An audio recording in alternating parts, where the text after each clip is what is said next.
I'm taking her home. Mom raised her glass with a triumphant smile, stunning everyone at my birthday dinner. The knife trembled in my hand as I stared at the 30 candles on my cake. Mom's fiancé, 6 years younger than me, smirked beside her while 27 shocked faces turned to me. Mom's eyes had that same desperate gleam they'd carried since Dad died, like she was grasping for control.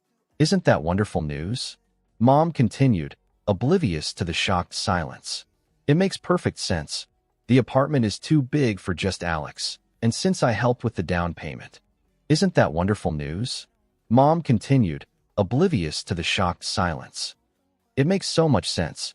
The apartment is too big for just Alex, and since I helped with the down payment. The knife clattered against my plate. I hadn't said a word yet, but my sister Sophia was already nodding enthusiastically, her husband raising his glass in approval. My Aunt Carmen's face had gone pale, while my best friend Miguel stared at the floor. Only Brandon looked directly at me, his eyes calculating, assessing what I might do next. Alex. Mom tilted her head, still smiling. Honey, aren't you going to congratulate us? I'd spent months planning this birthday.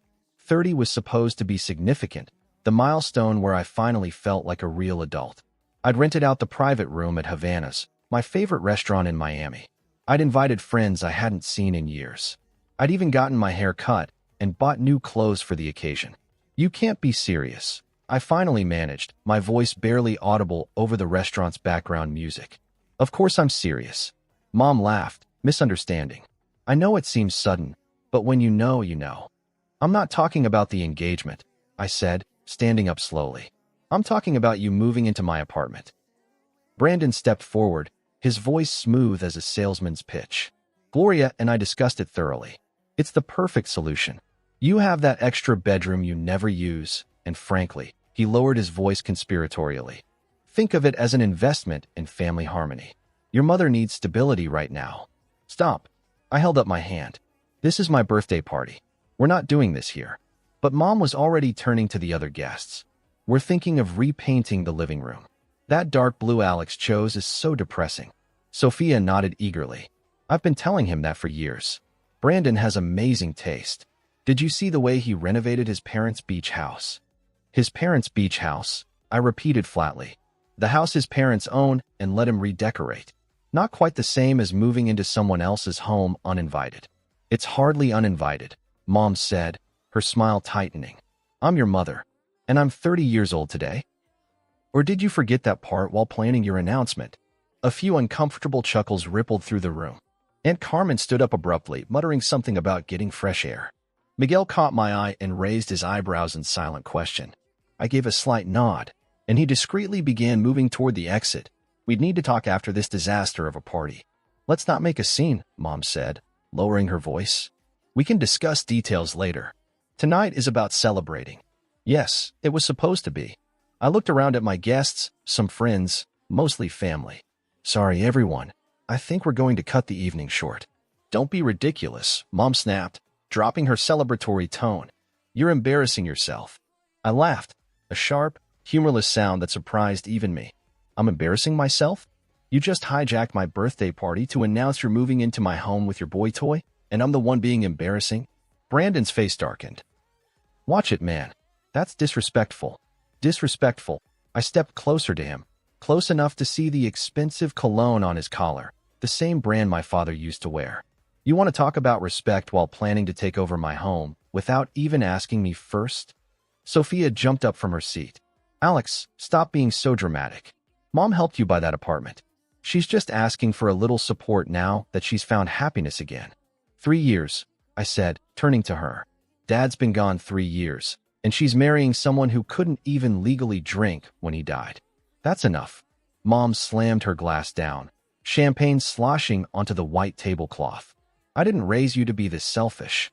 The word hit like a physical blow. Selfish. The same accusation she'd thrown at me when I'd wanted to study photography instead of business. When I'd chosen to freelance rather than take the corporate job Sophia's husband had offered. When I'd missed Sunday dinner to cover a last-minute wedding gig that paid my mortgage that month. Everyone. I raised my voice to address the entire room. Thank you for coming. The party's over. Please enjoy the food. Take some cake. I'm leaving. Alex. Mom called as I headed for the door. Don't you dare walk out. I paused, turning back to face her. The apartment is in my name. The mortgage is in my name. You gave me $20,000 for the down payment 7 years ago, which I've offered to repay 3 times. Your name isn't on any of the paperwork. Her face flushed. After everything I've done for you, happy birthday to me, I said, cutting her off. I pushed through the door, ignoring the shocked murmurs behind me. Miguel caught up to me in the parking lot. Holy shit, man. That was intense. Did you know? I asked, suddenly suspicious of everyone. Did Sophia tell you? No way. He held up his hands. I'm as blindsided as you are. But listen, you know your mom. She makes these grand announcements without thinking things through. Remember when she decided you were all moving to Orlando because she liked the weather there that one weekend? I unlocked my car, a 10-year-old Honda I'd bought used and maintained meticulously. This is different. She's trying to take my home. Let's go get a drink, Miguel suggested. A real drink, not that champagne crap. You can crash at my place tonight if you want. I shook my head. I need to go home and change the locks. He laughed, then saw my face. Wait, you're serious? Dead serious. You don't know my mother like I do. She wouldn't just move in without your permission. My phone buzzed again. A text from Sophia. * Mom is crying. How could you ruin your own birthday party? Brandon is trying to console her, but she's heartbroken. Fix this. * I showed Miguel the screen. Wanna bet? I wasn't being paranoid. When I arrived at my apartment building 30 minutes later, Mom's Mercedes was already parked in the visitor spot. I sat in my car for a moment, watching the lights in my living room window. They were already inside. I took the stairs instead of the elevator, trying to calm my racing heart. This was my apartment. I'd saved for years to make the down payment, accepting Mom's help only after she'd insisted repeatedly. I'd painted every room myself, installed floating shelves in the living room, replaced the bathroom vanity when it started leaking. I'd built a home here. When I reached my door, I found it unlocked. Inside, Brandon was measuring the wall behind my couch, while Mom directed him from the kitchen counter. The sectional would look better against this wall, he was saying. We'll need to move the TV, though. What the hell are you doing? I demanded, letting the door slam behind me. Mom barely glanced up from the notepad where she was scribbling. There you are. Finally. We've been waiting to discuss the arrangements. There are no arrangements to discuss. You're not moving in here. She sighed dramatically.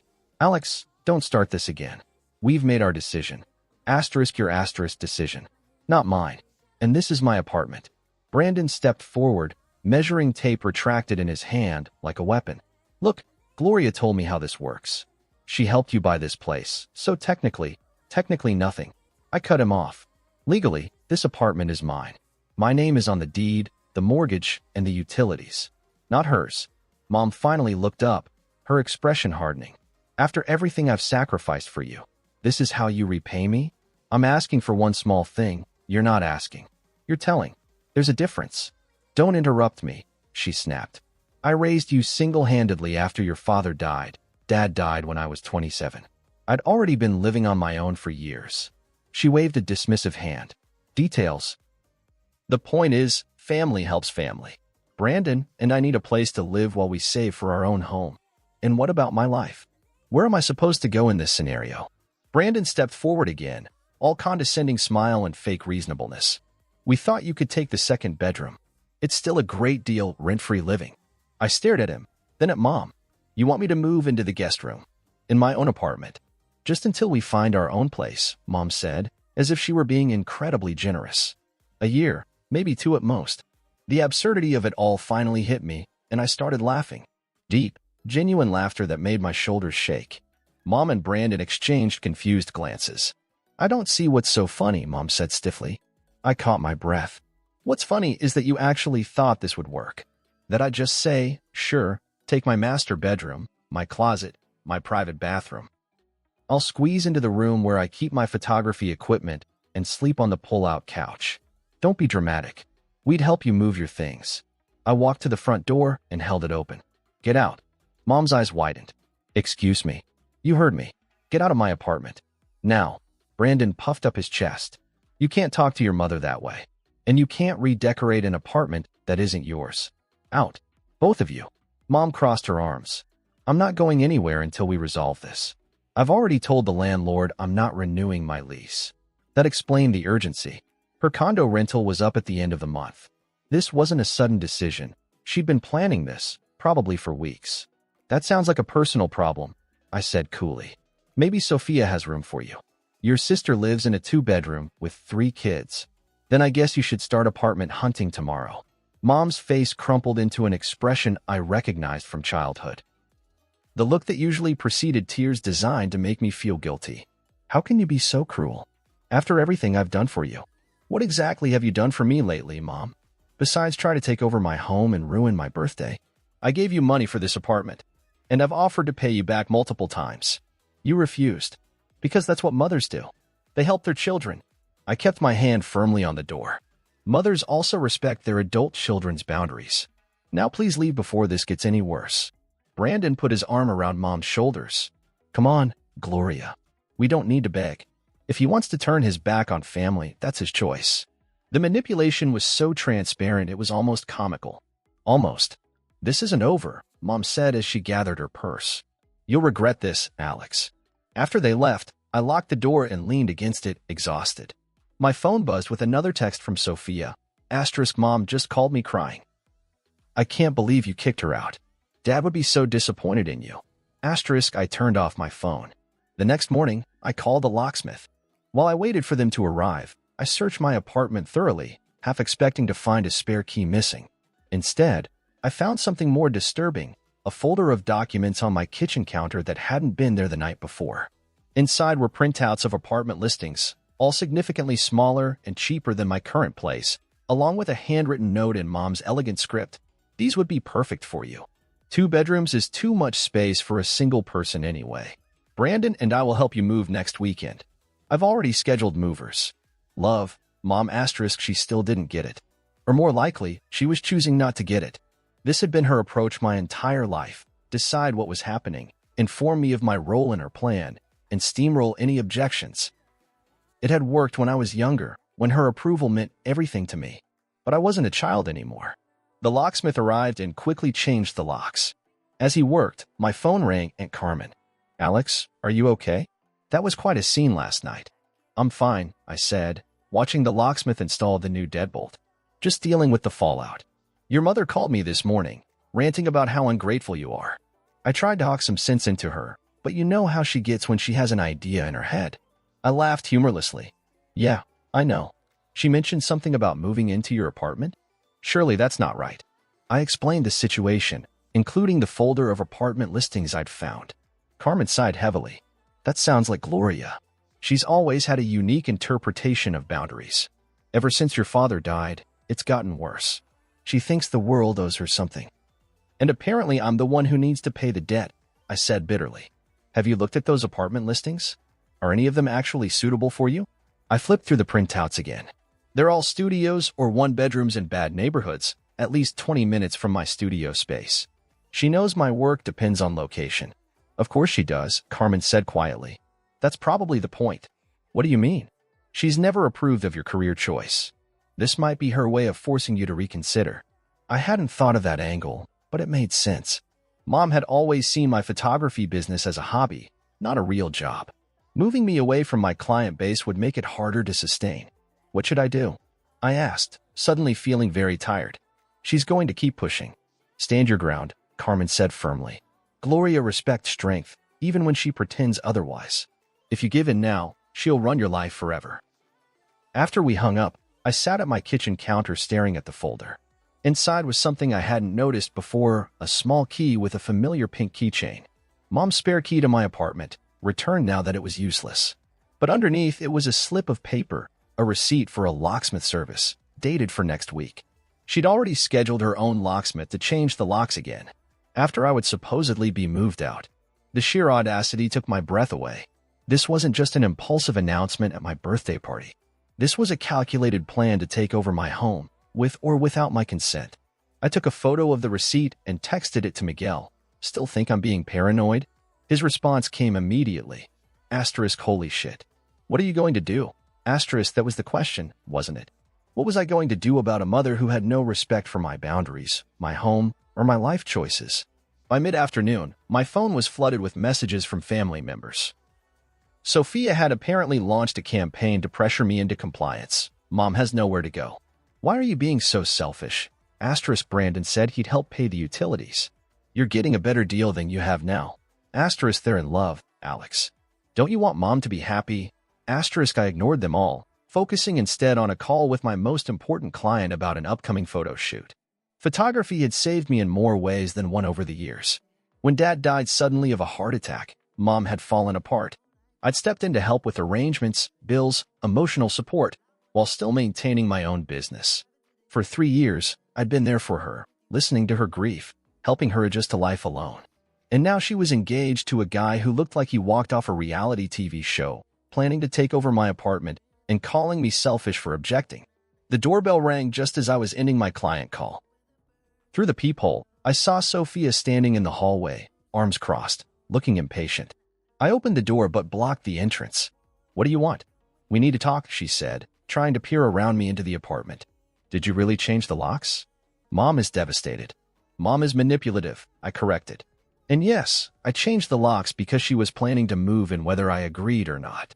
Sophia rolled her eyes. You're being ridiculous. She's your mother, not some stranger. Which makes her behavior even worse. Family should respect boundaries. Boundaries, she scoffed. Such a therapy word. This is about family helping family. Mom needs a place to stay. Mom has a perfectly good condo. She chose not to renew her lease before asking if she could move in here. That's on her, not me. Sophia tried again to look past me. Can I come in so we can discuss this like adults? We can talk in the hallway. I'm not letting you in. Her eyebrows shot up. Seriously? You think I'm what? A spy for Mom? I didn't answer, which was answer enough. She sighed dramatically. Fine. Here's the situation. Mom's lease ends in 2 weeks. Brandon's roommate isn't moving out of their place for another 3 months. They need somewhere to stay. That sounds like poor planning on their part. They're engaged, Alex. They want to live together. Then they should find their own place, not try to take mine. Sophia's expression hardened. You know Mom helped you buy this apartment. She feels entitled to some say in it. She gave me money as a gift. She's been repaid in home-cooked meals, free photography, tech support, and countless other ways. I've even offered to pay her back directly, which she refused, because she thought she could count on you when she needed help. I leaned against the doorframe, and if she had asked, actually asked, not announced, I might have considered letting them stay in the guest room temporarily while they found their own place. But that's not what happened. So this is about your pride? She didn't approach you the right way, so you're punishing her. This is about respect. Mom has never respected my choices, my career, or my independence. This is just the latest and most blatant example. Sophia threw up her hands. God, you sound like those self-help books she hates. Next you'll be talking about your inner child or whatever. Is this all you came here to say? Because I have work to do. Her expression shifted, becoming calculating. What if you stayed with me and Eric for a while? Just until Mom and Brandon find their own place. 3 months, tops. I stared at her. You want me to move out of my apartment so Mom and her fiancé can live here instead? Are you serious? It would just be temporary. No. Alex, no, Sophia. Not happening. Mom and Brandon need to find their own place. End of discussion. She glared at me. You know she's talking about cutting you out of her will over this. Is that what you want? The threat might have worked once, but not anymore. If Mom wants to use her money to manipulate me, that's her choice. My answer is still no.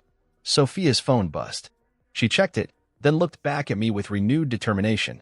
Mom wants to know if you've reconsidered. She says the movers need to know whether to come here first or to her condo. Tell her the movers should go to her condo and then to a storage facility because she's not moving in here. You're being incredibly stubborn about this, and you're being incredibly disrespectful of my right to control who lives in my home. Sophia's phone buzzed again. She wants to talk to you directly. I have nothing to say to her until she apologizes for trying to hijack my apartment. My sister's face flushed with anger. You know what? Fine. Be difficult. But don't come crying to me when you regret destroying your relationship with Mom over something so stupid. As she stormed off down the hallway, I called after her. Tell Mom I want my spare key back. The one she gave to Brandon. Sophia stopped, turning slowly. What are you talking about? The spare key I gave Mom for emergencies. She gave it to Brandon. I want it back. She wouldn't. Sophia started, then stopped herself. I'll ask her. I closed the door and leaned against it. my heart pounding. I was making enemies of my entire family, but I couldn't back down. Not this time. 2 days later, I was at my studio editing photos when Miguel texted, "Dude, there's a moving truck outside your building. Want me to check it out?" I had given Miguel a key after changing the locks, just in case. Yes, please. Let me know what's happening. 20 minutes passed before he responded, "You need to come home now." I packed up my equipment and raced back to my apartment. When I arrived, the scene in the lobby stopped me cold. Mom was there with Brandon and 2 burly movers, arguing with the building manager. As I've explained, ma'am, the manager was saying tiredly, "I can't let you into an apartment you don't own without the owner's permission." "I'm his mother," Mom insisted. "He's expecting our things. There's been a misunderstanding with the keys." I approached slowly. "There's no misunderstanding." Mom whirled around, her expression shifting quickly from surprise to righteous indignation. "Alex, tell this man to let us upstairs. The movers are charging by the hour. They can take your things back to your condo or to a storage unit," I said calmly. "You're not moving into my apartment." The building manager shot me a grateful look and stepped back, clearly relieved to let us handle our family drama privately. Brandon stepped forward. "This is getting ridiculous. We've already given notice at Gloria's place. We need somewhere to live." "That sounds like a you problem, not a me problem." Mom's face crumpled. "How can you do this to me? After everything I've done for you." I was suddenly very tired of this refrain. "What exactly have you done for me that justifies taking over my home? I raised you. I supported your little photography hobby when your father wanted you to go into business. I helped you buy this apartment." Each accusation was designed to make me feel guilty, to remind me of the debt she believed I owed her.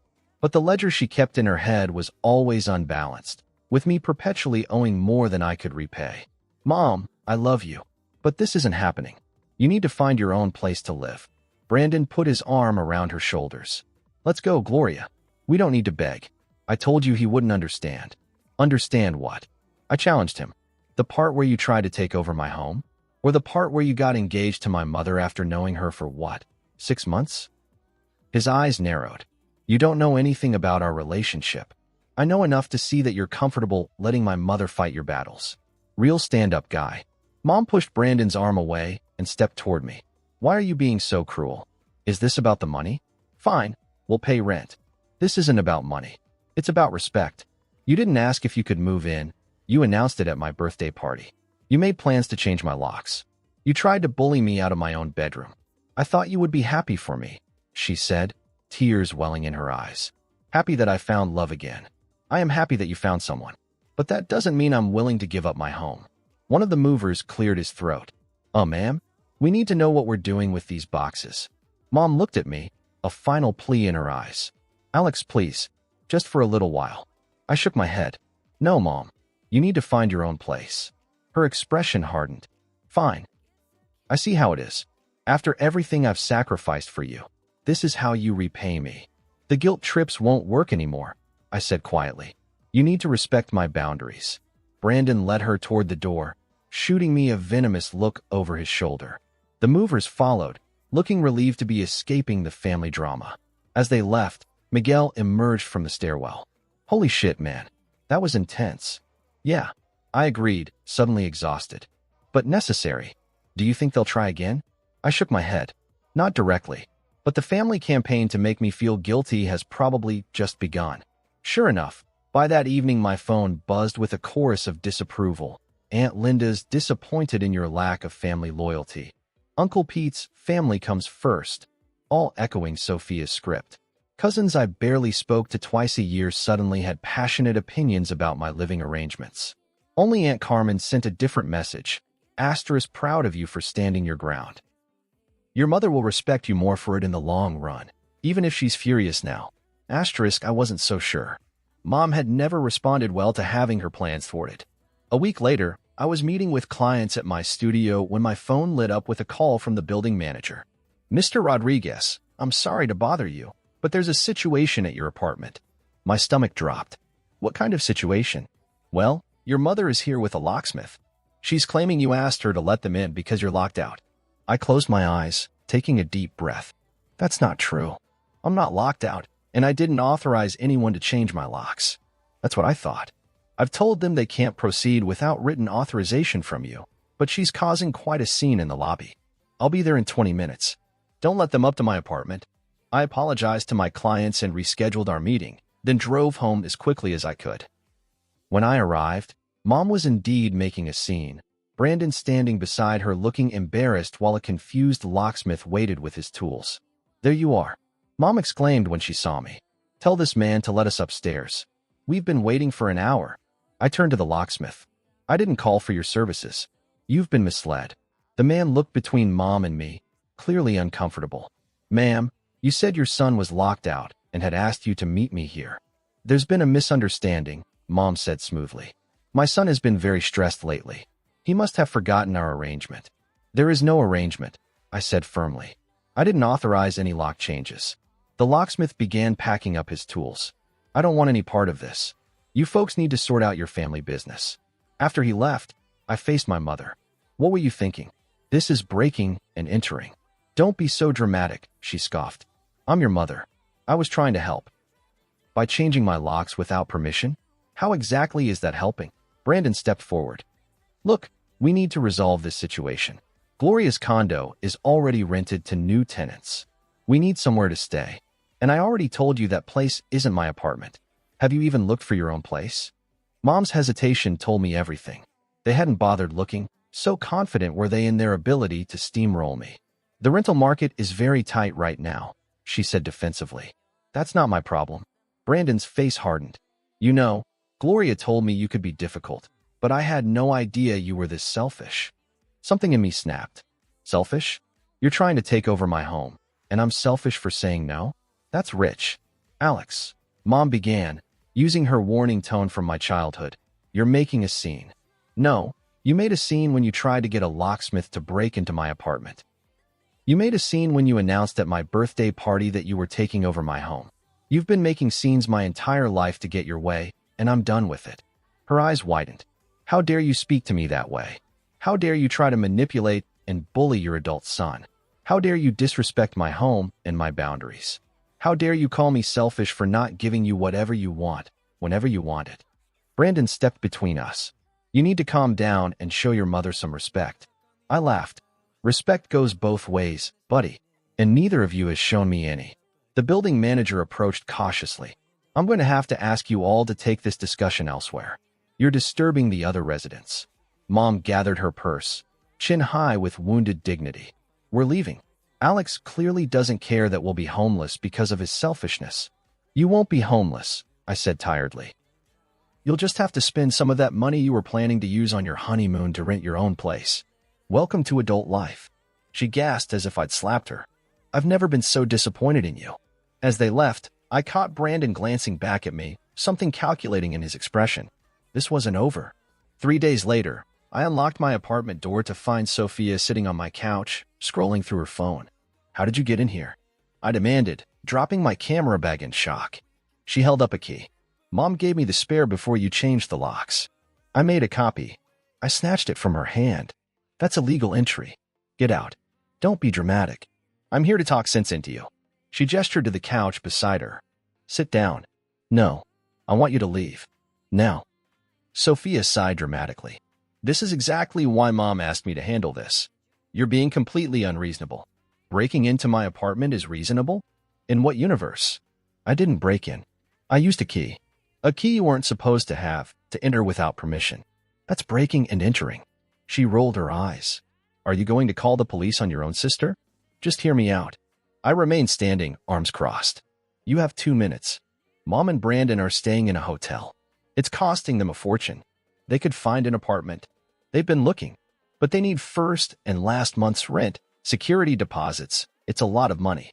Money Mom would have if she hadn't spent it all on Brandon's gifts and their upcoming honeymoon to Italy." Sophia's eyes widened. "How did you know about Italy?" "Miguel's cousin works at the travel agency Mom uses." Small world. She shifted uncomfortably. "Okay, yes, they've been planning a trip. But that's not the point. Actually, it is the point. Mom has money for what she wants, but expects me to sacrifice for what she needs." I glanced at my watch. "Your 2 minutes are up. Please leave." "Alex, be reasonable. They could take the guest room until after the wedding." Then they'll have combined finances and can afford their own place. The wedding that's scheduled for 6 months from now? No. Sophia stood, frustration evident in her posture. What do you want? Mom to beg? An apology? Tell me what it will take to fix this. Nothing will fix this. Mom and Brandon need to find their own place to live. End of story. You're being so stubborn. And you're being so dismissive of my boundaries. This is my home, Sophia. Mine. Not Mom's, not yours, not Brandon's. I decide who lives here. She grabbed her purse. Fine. Have it your way. But don't expect any support from the family when this blows up in your face. What exactly do you think is going to blow up? Mom not getting her way for once? Sophia paused at the door. You have no idea what she's capable of when she feels wronged. The warning sent a chill down my spine, but I kept my expression neutral. Is that a threat? It's reality. Mom always gets what she wants, one way or another. After she left, I called a locksmith to change the locks. Again, 2 weeks later, I returned from an overnight photo shoot to find a notice taped to my apartment door. It was from the building management company, informing me of a complaint filed against me for unauthorized business use of a residential property. Someone had reported that I was running a commercial photography studio out of my apartment, which wasn't true, but could trigger an inspection and potential lease violations. I had a separate studio space for my business, but I did occasionally edit photos at home and store some equipment there. This had Mom written all over it. I called the management company immediately and explained the situation. Yes, I was a photographer. No, I didn't run my business from the apartment. Yes, I had a separate commercial studio space with proper licensing. The property manager seemed satisfied with my explanation but warned me that they'd need to do a routine inspection just to close the complaint. It's procedure, she explained apologetically. Someone was quite insistent about reporting you. Let me guess, I said. A woman in her 50s? Possibly accompanied by a much younger man. The manager's pause told me everything. I can't disclose who filed the complaint, Mr. Rodriguez. Of course not. But I think we both know. After hanging up, I texted Miguel. Mom reported me to building management for running a business from my apartment. His reply came quickly. Damn, she's playing dirty now. You okay? I wasn't sure. This felt like escalation, like Mom was moving from manipulation to retaliation. If she couldn't have my apartment, maybe she'd try to make sure I couldn't have it either. The inspection was scheduled for the following day. I spent the evening making sure there was nothing that could remotely be construed as running a business from my home. I moved my backup camera equipment to my car, cleared photography books from the coffee table, and hid my editing laptop in my bedroom closet. It was ridiculous that I had to do this, but I couldn't risk giving Mom any ammunition. The inspection went smoothly. There was nothing to find. But as the property manager was leaving, she hesitated at the door. Mr. Rodriguez, I don't normally do this, but be careful. The complainant seemed very determined to find a reason to cause problems for you. They asked a lot of questions about the terms of your lease. A chill ran down my spine. Thank you for telling me. After she left, I sat down at my kitchen counter and stared at my phone. I should call Mom, confront her about this latest move. But what would that accomplish? She'd deny it. Or worse, justify it as necessary because I was being unreasonable. Instead, I called Aunt Carmen. Alex, I was just thinking about you, she answered warmly. How are you holding up? Mom reported me to my building management for a lease violation. Carmen was silent for a moment. That sounds like Gloria, she finally said. She's never handled rejection well. What is she trying to accomplish? Get me evicted out of spite? Possibly. Or maybe she thinks if she causes enough problems, you'll give in just to make it stop. That tracked with Mom's usual tactics. Pressure, guilt, escalation, whatever it took to get her way. What should I do? I asked. Document everything, Carmen advised. And maybe consider talking to a lawyer, just in case she escalates further. You think it could get that bad? Carmen sighed. I hope not. But your mother has always been determined, especially when she feels wronged. After we hung up, I made a folder on my phone labeled Mom Drama and saved screenshots of the complaint notice and relevant text messages. It felt paranoid, but Carmen was right. I needed to protect myself. The next attack came a week later. I was having coffee with a potential client when my phone exploded with notifications. Emails from my credit card company about unusual charges, texts from friends asking if I was okay, and a message from my bank about possible fraud. I excused myself and checked my accounts. Someone had attempted to make several large purchases using my credit card and had tried to transfer money from my savings account. The bank had flagged the transactions as suspicious and blocked them, but the attempts alone were concerning. How had someone gotten my financial information?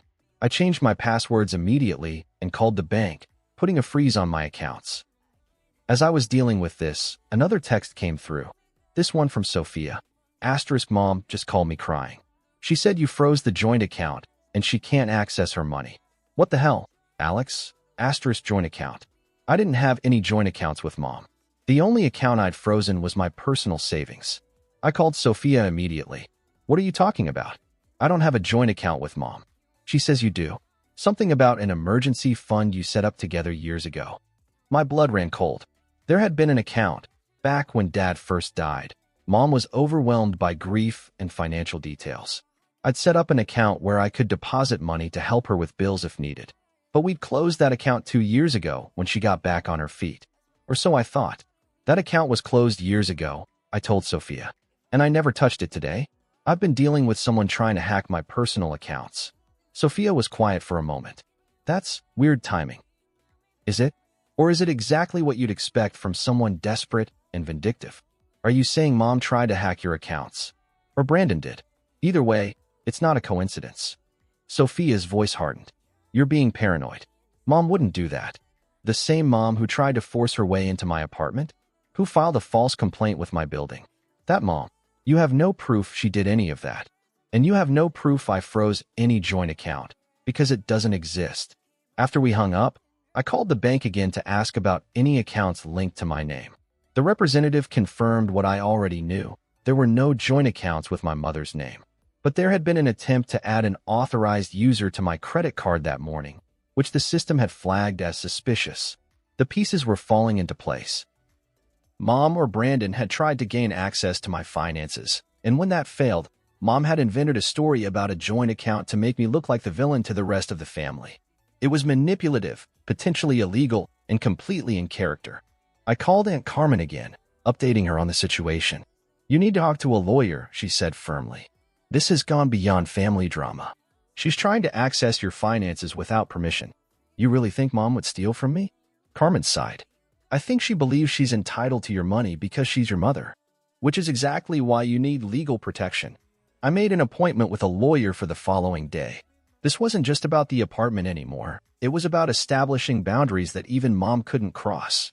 The lawyer, Miss Peterson, listened attentively as I explained the situation. When I finished, she leaned back in her chair. Unfortunately, this type of family financial entanglement is more common than you might think. The good news is that you've been proactive in protecting yourself. The bad news is that this probably isn't over. What do you recommend? First, a cease and desist letter. It's formal legal communication that puts your mother and her fiancé on notice that you're aware of their actions and prepared to take further legal steps if necessary. Isn't that a bit extreme for family issues? Miss Peterson's expression softened slightly. Mr. Rodriguez, attempting to access someone's financial accounts without permission isn't a family issue, it's potentially fraud. The fact that it's your mother doesn't make it any less serious. She was right, but the thought of sending my own mother a legal threat made my stomach turn. What else? Continue documenting everything. Texts, emails, reports to building management. Anything that shows a pattern of harassment or attempted financial intrusion. And consider filing a police report about the attempted account access. I can't file a police report against my mother. You can file a report about unauthorized access attempts without naming a suspect. It creates an official record in case things escalate. I left the lawyer's office with a draft cease and desist letter and a heavy heart. How had things gotten so bad so quickly? All because I wouldn't let Mom take over my apartment. I decided to make one last attempt at resolving things directly before sending the letter. I texted Mom. We need to talk. Coffee tomorrow at 10 a.m. at Cubano's? Her reply came an hour later. Brandon and I will be there. Cubano's was neutral territory, a coffee shop neither of us frequented regularly. I arrived early and chose a table in the corner, away from other customers. Mom and Brandon arrived precisely at 10, both dressed like they were attending a business meeting rather than meeting their son. Alex, Mom greeted me coolly, sliding into the chair across from me. Brandon remained standing, hovering protectively behind her. "Thanks for coming," I said. "I think we need to clear the air." Mom raised an eyebrow. "I'm listening." I took a deep breath. "The apartment situation has gotten out of hand. I understand you need a place to stay, but my home isn't an option. That should be the end of it. But instead, there have been escalating attempts to pressure or punish me for saying no." "I don't know what you're talking about," Mom said, but her eyes darted away, a tell she'd had since I was a child. "The complaint to my building management. The attempt to access my bank accounts. The lie about a joint account being frozen." Brandon stepped forward. "That's a serious accusation." "Yes, it is. That's why I've spoken to a lawyer." Mom's composure cracked. "A lawyer? You would threaten legal action against your own mother?" "I'm not threatening anything. I'm setting boundaries. The apartment is mine. My finances are mine. If you continue trying to access either without my permission, there will be consequences." "After everything I've done for you," Mom began, her voice rising. "Stop." I held up my hand. "That line doesn't work anymore. Parents are supposed to take care of their children. It's literally the job description. You don't get special credit or unlimited future claims for doing what you were supposed to do." Mom's face flushed with anger. "How dare you? No, how dare you? How dare you try to take over my home without asking? How dare you file false complaints and try to access my bank accounts when you don't get your way?" Brandon put his hands on Mom's shoulders. "You can't speak to your mother that way. I can when she's acting this way. You both need to stop. Find your own place to live. Stay out of my finances. Stop trying to manipulate me and the rest of the family." Mom stood abruptly. "I see how it is. When I needed you most, you turned your back on me. I won't forget this, Alex. I haven't turned my back on you. I've simply said no to one unreasonable demand. After everything, stop." I cut her off again. "If you can't have a real conversation without guilt trips and manipulation, then we're done here." Brandon glared at me. "You'll regret treating your mother this way." "Is that a threat?" I asked calmly. "It's a fact," he replied, guiding Mom toward the door. After they left, I sat there for a long time, nursing my cold coffee. That hadn't gone as I'd hoped, but at least I'd made my position clear. Whether they would respect it was another matter. The cease and desist letter went out the next day. I didn't hear directly from Mom or Brandon after that, but the family grapevine was buzzing with their version of events. That I was being cruel and unreasonable, that I'd threatened to sue my own mother, that I was keeping her from accessing her own money. Sophia stopped speaking to me entirely. Other relatives sent messages expressing their disappointment. Only Aunt Carmen and Miguel stood firmly in my corner. "They'll come around eventually," Miguel assured me over beers at his place. "Once your mom finds a new place and calms down." "I'm not sure," I said. "This feels different. Like something fundamental has broken. Family relationships survive worse than this." "Do they? Or do people just pretend everything's fine while harboring resentment?" Miguel had no answer for that. A month passed. The lease on Mom's condo ended, and according to Carmen, she and Brandon had moved into a short-term rental while looking for something permanent. The attempts to access my account stopped. The complaints to my building management stopped. Everything got quiet, too quiet. I should have been relieved, but instead, I felt uneasy. Mom wasn't the type to admit defeat and move on. She was the type to regroup and try a new angle. That new angle came in the form of my father's watch. Dad's vintage Omega had been his pride and joy, a gift from his own father, worn daily until his heart attack 3 years ago. I remember the day he'd shown it to me when I was 16, explaining its history and craftsmanship. "Someday this will be yours," he'd said, adjusting the strap on my wrist. "Not just because it's valuable, but because it represents standing on your own, keeping your own time, making your own decisions." In the aftermath of his death, Mom had given it to me along with his wedding ring, saying he would have wanted me to have them. I wore the ring on a chain around my neck and kept the watch in a small safe in my closet, taking it out only for special occasions. It was one of my most treasured possessions. A physical connection to the father I still missed every day, and a reminder of the independence he'd always encouraged. I was getting ready for a friend's wedding when I opened the safe to get the watch. It wasn't there. I searched frantically, emptying the safe, checking other drawers, looking under furniture. But I knew in my gut what had happened. Someone had taken it, and there were only a few people who knew where I kept it. I called Sophia first. "Did you take Dad's watch when you were in my apartment?" "What? No. Why would I take Dad's watch?" "Because it's missing, and you're one of the only people who knew where I kept it." "I didn't take it, Alex. Maybe you misplaced it." "I didn't misplace it. It's always in the safe, and now it's gone. There was a long pause. Have you asked Mom? My heart sank. Why would I ask Mom if she took something from my apartment? She doesn't have access. Another pause. Maybe call her anyway. I hung up and immediately called Mom. She answered on the first ring, as if she'd been waiting for my call. Alex, what a surprise. I thought you weren't speaking to me anymore. Where is Dad's watch? There was a slight intake of breath, then. What watch, dear? You know exactly what watch. Dad's Omega. It's missing from my safe, and I want it back. Oh, that old thing. Her tone was deliberately casual. I have it. My grip tightened on the phone. You broke into my apartment and stole Dad's watch? I didn't break in. I used my key. The locks have been changed twice. You don't have a key. Well, the nice maintenance man remembered me from all those times I visited you. He was very helpful when I explained I'd left something important inside. Cold fury washed over me. She'd manipulated the building staff to gain access to my apartment, then stolen one of my most precious possessions. That's breaking and entering, Mom. And theft. Don't be dramatic, Alex. It was your father's watch, and I'm his wife. Technically, it's mine to give or take as I please. Dad gave it to me. You gave it to me after he died. It's mine, and I want it back. We can discuss that, she said smoothly. Perhaps over dinner? Brandon and I would love to talk about various arrangements. And there it was, the real reason for the theft.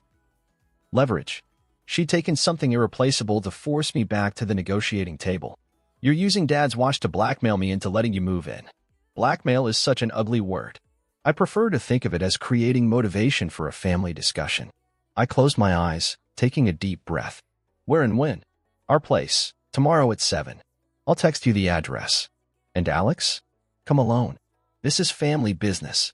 After she hung up, I sat on the edge of my bed, hands shaking with anger. She crossed a line I never thought she would, using Dad's memory as a weapon against me. I called Miguel, then Carmen, updating them both on the situation. You can't go alone, Miguel insisted. It's a trap. If I don't go, I might never see Dad's watch again. If you do go, they'll ambush you with Brandon and probably Sophia too, all pressuring you about the apartment. He was right, but what choice did I have? The watch was irreplaceable. Carmen had more practical advice. Go, but record everything. Florida is a two-party consent state for recordings, so you'll need to tell them you're recording, but do it. And text me the address before you go. I spent a restless night thinking about what Mom had done, not just the theft, but the calculated cruelty of taking the one thing she knew would hurt me most, the one connection I had to Dad. By morning, my shock had hardened into resolve. This wasn't just about the apartment anymore. This was about standing up to decades of manipulation and emotional blackmail. Mom and Brandon's temporary rental was a small but well-appointed condo in a new building downtown. I arrived precisely at 7, my phone set to record in my pocket. Brandon opened the door, his expression neutral. Alex, come in. The condo was sparsely furnished but comfortable. Mom sat at the dining table, hands folded primly in front of her. No sign of the watch. Before we start, I said, I should tell you I'm recording this conversation. Mom's eyebrows shot up. That's rather hostile, don't you think? I think breaking into my apartment and stealing Dad's watch is hostile. The recording is just practical. Brandon gestured to a chair. Let's all sit down and discuss this civilly. I remained standing. Where's the watch? Safe, Mom said. We can discuss its return after we've resolved our other issues. There are no other issues to resolve. You stole my property, and I want it back. Mom sighed dramatically. Always so black and white with you. Life has nuances, Alex. Theft isn't nuanced, Mom. It's a crime. Brandon leaned forward. No one needs to involve law enforcement. We're family. We can work this out. That's exactly what I'm trying to do. Return Dad's watch, and we can all move on with our lives. Mom's expression hardened. Move on? Is that what you want? To cut me out of your life over an apartment? You're the one who escalated this beyond an apartment. You filed false complaints. You tried to access my bank accounts. Now you've stolen something irreplaceable. Those are your choices, not mine. I was desperate, she exclaimed. You left me no choice. There's always a choice, Mom. You could have respected my decision. You could have found your own place instead of trying to take mine. You could have behaved like a reasonable adult instead of a thwarted child. Her face flushed with anger. How dare you speak to me that way? How dare you steal Dad's watch to manipulate me? How dare you use his memory as a weapon? Brandon stood up. That's enough. You don't speak to your mother that way in our home. Your home, I repeated. See? You found a place to live without taking mine. Amazing how that works. Mom's expression shifted, becoming calculating. This is temporary. We still need a more permanent solution. And that's for you to figure out without involving me or my apartment. We could make it worth your while, Brandon offered. Financial compensation for your inconvenience. So that was their new angle, trying to buy me out. My home isn't for sale. Everyone has a price, he insisted. And you can't afford mine. I turned to Mom. Where is Dad's watch? She opened her purse and withdrew a small velvet pouch. Here. Though I don't understand why you're being so difficult about all this. I took the pouch and checked inside. The watch was there, apparently undamaged. Relief washed over me. Thank you, I said, tucking it safely into my pocket. Now we're done here. Done. Mom's voice rose. We haven't resolved anything. We've resolved the theft. The apartment was never up for negotiation. Brandon stepped closer. You ungrateful little. I'm leaving now. I cut him off, heading for the door. Don't come to my home again. Don't try to access my accounts. Don't take my property. If you do, I won't hesitate to take legal action, family or not. Mom followed me to the door. Alex, please. Can't we discuss this reasonably? I turned to face her. We passed reasonable when you broke into my apartment and stole Dad's watch. I love you, Mom. You're my mother, and nothing changes that. But I don't like you very much right now, and I certainly don't trust you. Her face crumpled. After everything I've done for you, stop. Just stop with that line. It doesn't work anymore. I walked out, closing the door firmly behind me. In the elevator, I leaned against the wall, suddenly exhausted. The watch was a solid weight in my pocket. Safe again, but at what cost? My phone buzzed with a text from Miguel. Asterisk, you okay? How did it go? Asterisk, I wrote back. Asterisk, got the watch. Heading home. I'll call you tomorrow. Asterisk, what I didn't say was that I felt both victorious and defeated. I'd stood my ground, protected my home, retrieved Dad's watch, but my relationship with Mom might be irreparably damaged. As I drove home, I wondered if it had been worth it. Then I remembered the calculating look in Mom's eyes as she tried to use Dad's memory to manipulate me, and I knew the damage had been there all along. I just finally stopped ignoring it. In the following weeks, an uneasy peace settled over the family. Mom and Brandon found a permanent apartment, according to Aunt Carmen. Sophia still wasn't speaking to me, but other relatives had begun to cautiously reach out, perhaps sensing that Mom's version of events wasn't entirely accurate. I changed the locks again and had a serious conversation with the building management about security. I installed a small camera at my front door, just in case. I checked my safe every night before bed, making sure Dad's watch was still there. Some might call it paranoia. I called it learning from experience. 3 months after the hijacked birthday, as Miguel now referred to it, I received an invitation to Mom and Brandon's wedding. A peace offering, perhaps, or maybe just keeping up appearances for the family. I hadn't decided whether to attend when Mom called. Alex, she said when I answered, her voice carefully neutral. Thank you for picking up. What can I do for you, Mom? I wanted to know if you're coming to the wedding. We need a final head count for the caterer. I haven't decided yet. She sighed. I thought we could move past all this unpleasantness. It's not that simple. It could be, if you just let it go. And there it was, the assumption that I was the one holding on to the conflict, not her. That forgiveness meant pretending nothing had happened, rather than acknowledging the harm and working to rebuild trust. I need more time, I said finally. Fine, but I hope you'll be there. It wouldn't look right if my only son missed my wedding. Appearances. Always appearances with her. After we hung up, I sat on my balcony, watching the Miami sunset and thinking about what I wanted. Did I want to attend the wedding, knowing Mom hadn't really acknowledged how badly she'd violated my boundaries? Did I want to miss it, knowing that would permanently damage our relationship? In the end, I decided to go not for Mom or for appearances, but for myself. To show that I could set boundaries without cutting ties completely. To prove that I was stronger than the manipulation tactics that had worked on me for years. I went alone, sat quietly through the ceremony, and left before the cake cutting. Mom noticed. She always noticed such things, but she didn't make a scene. Progress, of sorts. Life settled into a new pattern. Mom and I spoke occasionally, always carefully, never about anything important. Sophia texted me a week after the wedding, just a simple, hey, as if testing the waters. When I responded, she sent a photo of her kids at the park. No mention of the conflict, but a tentative bridge being rebuilt. Our relationship remained strained, but no longer broken. The rest of the family adjusted to the new reality of our reconfigured dynamic. As for me, I reclaimed my space, not just my apartment, but my independence. I put better locks on my doors, both physical and emotional. I learned to recognize manipulation for what it was. I stopped accepting guilt as a form of currency.